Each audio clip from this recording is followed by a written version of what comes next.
जय हिंद दोस्तों। इस वीडियो में हम लोग प्रश्नावली 1.1 के क्वेश्चन नंबर चौथे सवाल को सॉल्व करेंगे, जो कि 10वीं कक्षा से लिया गया है। बढ़ते हैं क्वेश्चन की ओर। यूक्लिड विभाजन प्रमेयिका का प्रयोग करके दर्शाइए कि किसी धनात्मक पूर्णांक का वर्ग किसी पूर्णांक m के लिए 3m या 3m+1 के रूप का होता है। तो यहाँ क्या है? यूक्लिड विभाजन प्रमेयिका, या इसे हम लोग यूक्लिड विभाजन एल्गोरिथम भी बोलते हैं, जो किस फॉर्म में होता है? a बराबर BQ प्लस R के फॉर्म में। तो कह रहा है कि किसी धनात्मक पूर्णांक का वर्ग, धनात्मक पूर्णांक हम क्या करेंगे? मान लेंगे, लिखेंगे माना कि कोई धनात्मक पूर्णांक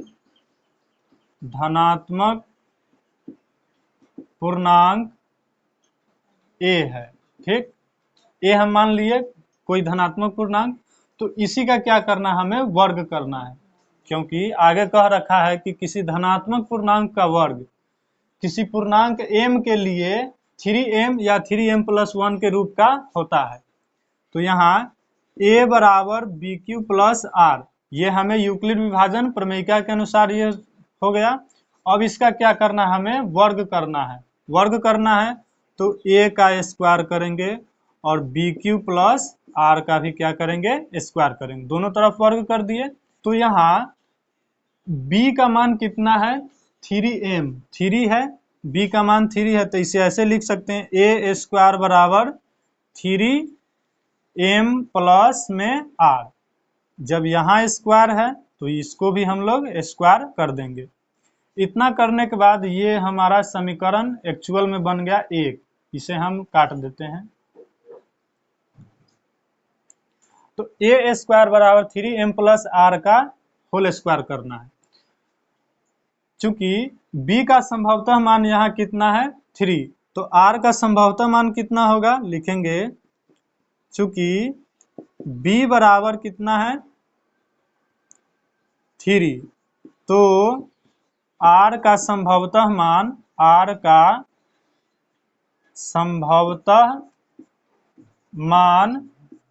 कौन कौन से हो जाएगा? 0, 1, 2, बस यही 3 ठो मान हो जाएगा R का। तो इसे हम क्या करेंगे? बारी बारी से इस समीकरण में डाल करके लिखेंगे। ठीक, तो a स्क्वायर बराबर R के जगह पर कितना रखेंगे? पहले 1 रखेंगे, तो 3m प्लस 0 रख के देखते हैं, 0, तो इसका भी स्क्वायर करना है। तो जब इसका स्क्वायर करेंगे तो इसमें क्या बचेगा? 3m। तो 3m को हम लोग ऐसे लिख सकते हैं, 3m का स्क्वायर बराबर, तो 3 तिहाई कितना हो जाएगा? 9m square, 9m square. चूंकि ये 9m स्क्वायर 9 के फॉर्म में b का मान आ रहा है, तो हमें किस फॉर्म में चाहिए? 3 के फॉर्म में। तो इसमें 3 कॉमन ले लेंगे, तो 3 इंटू 3m स्क्वायर, इसे हम लोग ऐसे लिख सकते हैं। एक्चुअल में हमें सभी को इसी रूप में लाना है।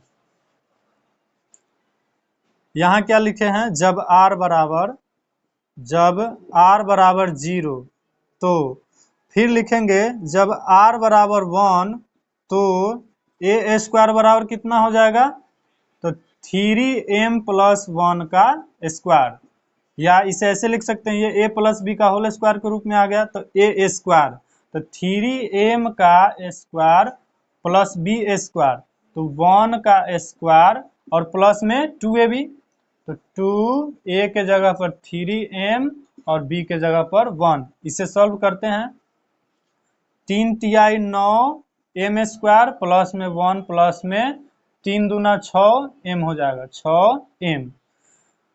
तो हम क्या करते हैं? इस 6m को इस तरफ लाते हैं और इसमें 3 कॉमन ले लेंगे। ठीक, तो 9m स्क्वायर प्लस में 6m प्लस में 1, इसमें हम 3 कॉमन ले लेंगे, तो 3 तिहाई 9m स्क्वायर और प्लस में 3 दूना 6, तो 2m और प्लस में 1 बच जाएगा। ठीक, इसी प्रकार हम लोग 2 भी रखेंगे, r का मान 2, r बराबर 2, तो a स्क्वायर बराबर कितना हो जाएगा?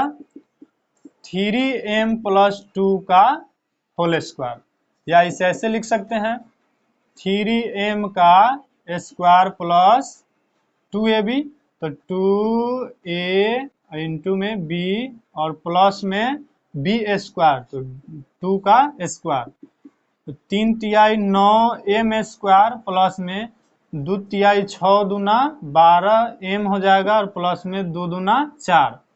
इसमें भी हम क्या करेंगे 3 कॉमन ले लेंगे, 3 कॉमन ले लेंगे तो 3m स्क्वायर प्लस 3 चौका 12m, तो 4m और इधर प्लस में 4। तो इसमें भी हम क्या कर सकते हैं 3 इसमें भी कॉमन ले सकते हैं, तो इसे हम प्लस में 1 कर देंगे एक ही बार में, प्लस में 1, तो 3 एकम 3 हो जाएगा, कितना बचेगा 1 बच जाएगा। ठीक, तो यहाँ ध्यान देने योग्य वाली बात कौन सी है, यहाँ देखिए 3 इंटू 3m स्क्वायर, और यहाँ आया है जब r का मान 1 रखे हैं तो 3 into 3m square plus 2m plus में 1 आया है।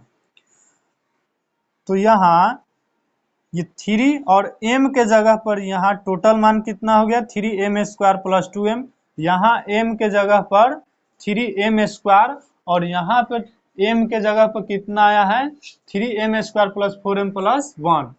तो हमें 3m और 3m प्लस 1 के रूप में तो ये मिल जा रहा है, तो लिखेंगे अतः कोई भी पूर्णांक धनात्मक पूर्णांक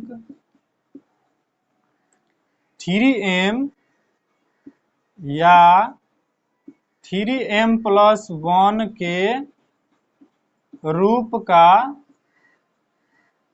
होता है। बस इसी तरह से हमें क्या करना है, इसको दर्शा देना है। आशा करता हूं आप समझ गए होंगे।